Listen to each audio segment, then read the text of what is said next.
Olá pessoal, trabalhar um pouco com a ideia de que alguns filósofos já nos trazem, há alguns, me arriscaria a dizer alguns séculos inclusive, mas que até hoje ainda não ficou muito claro para as pessoas, porque até hoje nós vemos discursos políticos envolvendo religião e moralidade.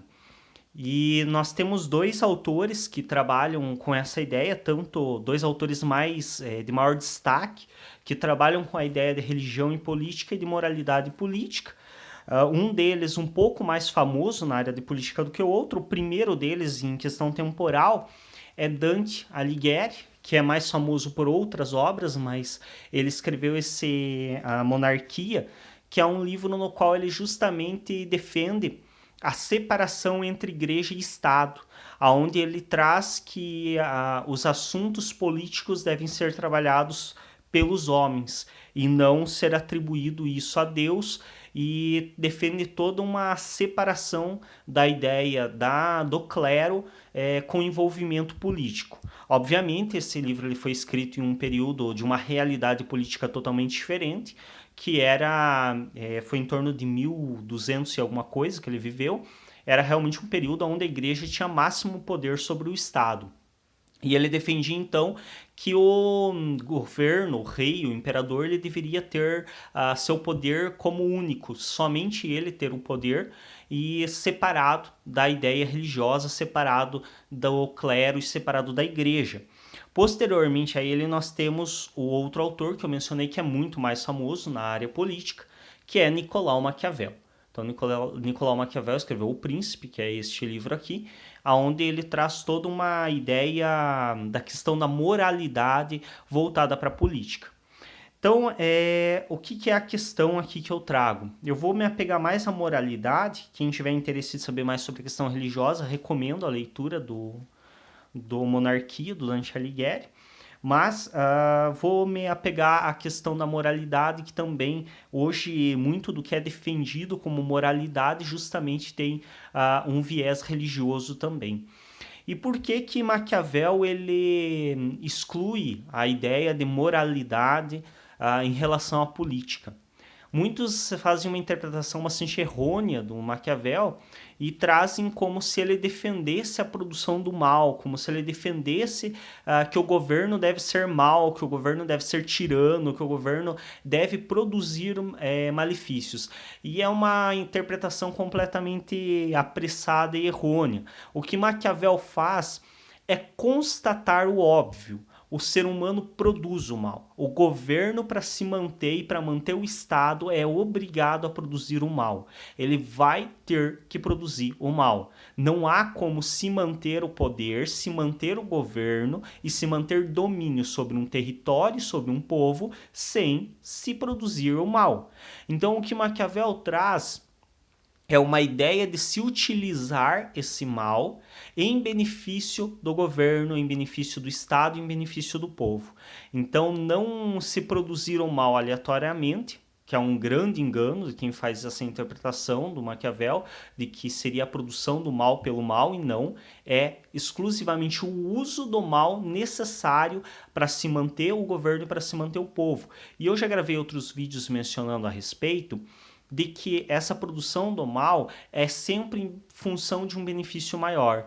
Então, a sustentabilidade do Estado, na visão de Maquiavel, é a única forma de se proteger o povo, porque ele está em uma realidade, em um contexto onde um Estado fraco é invadido por outro governo externo e é tomado, e o seu povo escravizado. Então, o que Maquiavel defende é que antes ser escravo do seu próprio povo, entre aspas, ou seja, ter um governante e manter o seu Estado, mesmo que para isso se produza algum mal, do que se enfraquecer o Estado, ser invadido por outro governante externo que vai produzir um mal muito maior. E aqui que é a questão, sempre de que o mal produzido é em função da manutenção do Estado, que Maquiavel vê como sendo a única forma de proteger o povo. A única proteção que o povo tem é através do Estado nesse momento, então por isso a manutenção do Estado é tão importante. Então não é um mal aleatório. E aí, o que a gente pensa em relação a isso, a moralidade? O que Maquiavel nos traz é a manutenção do Estado está para além da moralidade. É mais ou menos o que a gente vai ver, é uma comparação um pouco superficial, mas que me parece relevante, que é o que Nietzsche mais tarde vai trabalhar com a ideia de para além do bem e do mal, que existem ações que estão para além de um julgamento de bem ou mal.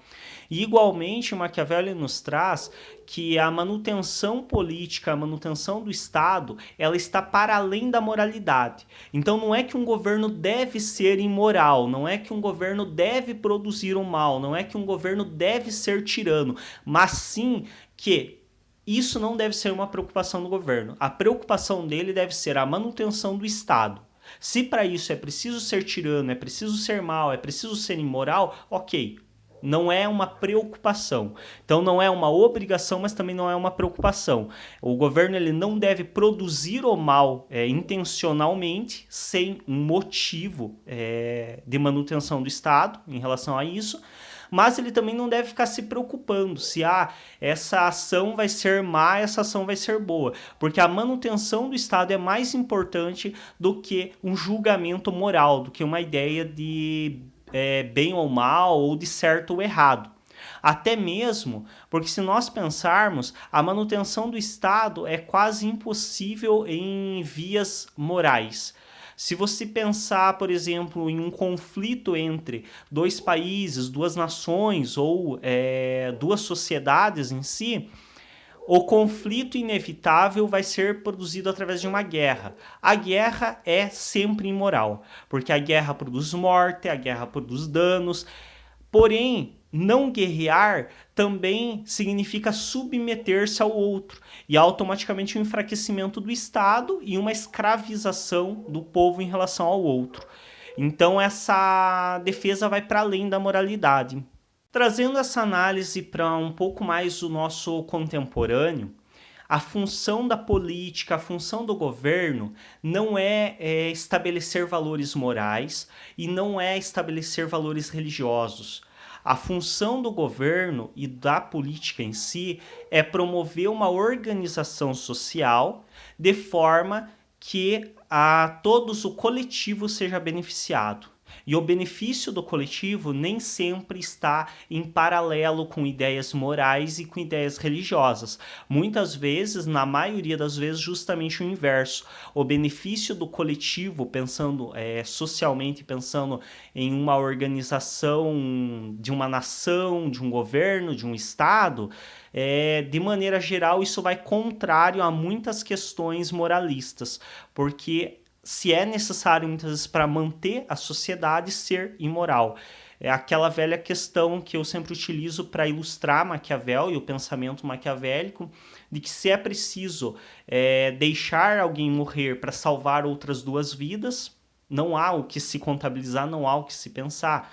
Ou se pensarmos ainda em relação ao Estado, zelar pela vida de alguém que tem valor político, valor de poder para o Estado é muito mais necessário do que zelar pela vida de um cidadão comum. Isso nos é mais do que evidente, ainda mais na forma como os países atualmente se organizam. A gente vê que se morre alguém que é um trabalhador comum, socialmente irrelevante, entre aspas, aqui entenda-se bem que essa irrelevância é pro governo e não que uma vida valha mais do que outra, mas aí que está a questão, o fato de nós sabermos que uma vida não é mais valiosa do que outra é um julgamento moral nosso, porque se você pensar pelo lado do Estado, uma vida vale mais do que a outra.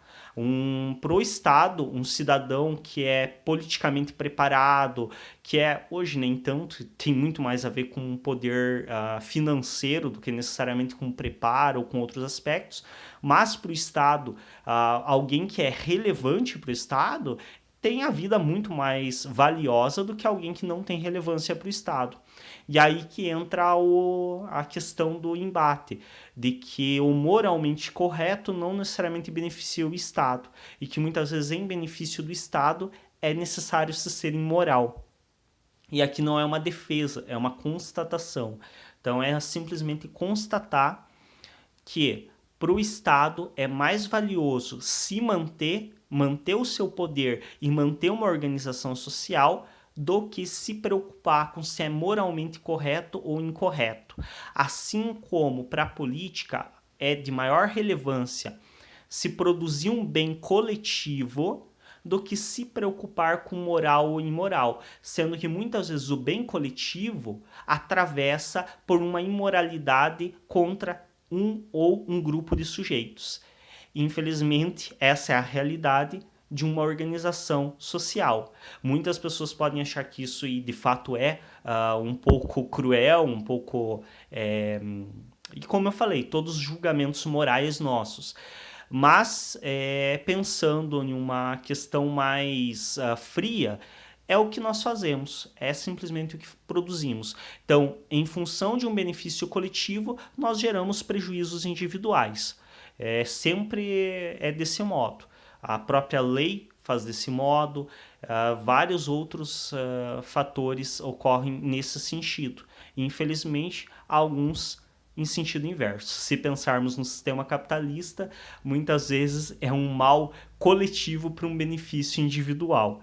Mas aí é uma outra análise que não passa pelo crivo do Maquiavel, porque afinal, quando ele escreve, o sistema, a organização do sistema político-econômico era outra, não era no sistema capitalista atual, que tem essa tendência de se produzir um mal coletivo em função de um benefício de um sujeito singular ou de um pequeno grupo. É isso, um pouco a respeito de filosofia política, fazia algum tempo que eu não gravava. É, é isso. Quem não é inscrito ainda no canal, se inscreve, clica em gostei nos nossos vídeos e até um próximo.